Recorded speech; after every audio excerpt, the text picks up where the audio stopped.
it all seems to be happening at once with, Russia and Ukraine, and you've got China and with Taiwan. You've now got the Middle East going off with Iran and Israel and everything happening in Gaza.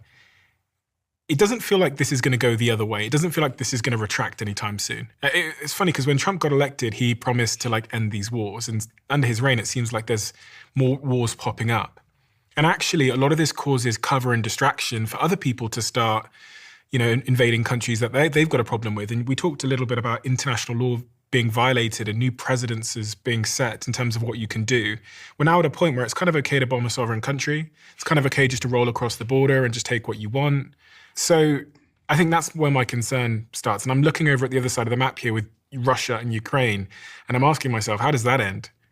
Putin can't just roll out of there, because then why did he ever roll in? I mean, it doesn't look like Ukraine are going to allow him to take a part of their country.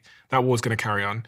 And then you've got China and Taiwan, where the tension has increased. And I think I read that there's been more murmurs of conflict or invasion going on with China in recent times, which would probably be, now would be a great time if you're China and you want to take Taiwan. Now would be a pretty good time to do it. Trump is busy.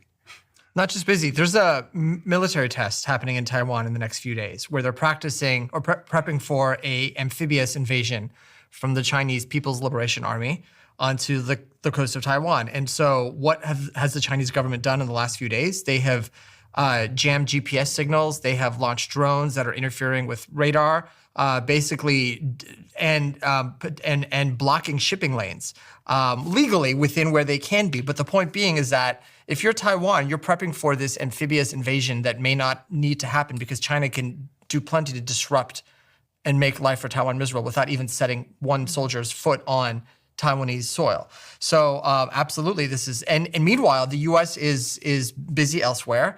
Look at the missiles that were used to provide Israel, the THAAD missiles that were used to defend against Iranian ballistic missiles.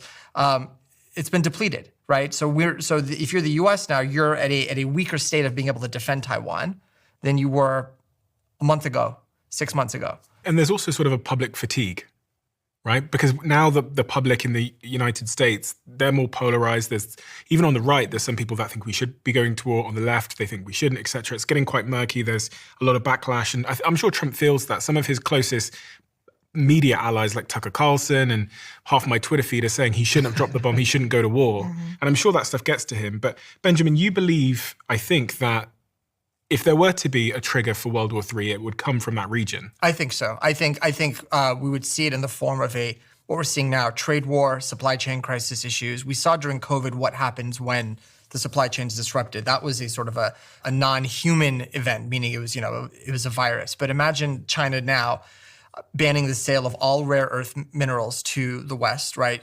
These are minerals that are used in the construction of lithium-ion batteries, microchips, processors, things of that nature. And then imagine if China says, look, we're simply not going to sell these things to the United States and its Western allies. Done. We're not going to. What happens then? So I think a major conflict will be precipitated by an economic and trade war, which we're now basically in for all intents and purposes. And until the U.S. and Western allies can diversify by getting these resources elsewhere, I don't know if occupying Greenland is going to be the answer or making Canada the 51st state will give us that. But this is where the Chinese are very effective. They have a large amount of these minerals within their borders. We know that there's a good amount in Ukraine, which is why President Trump wanted to make that deal with the Ukrainians to secure those mineral rights.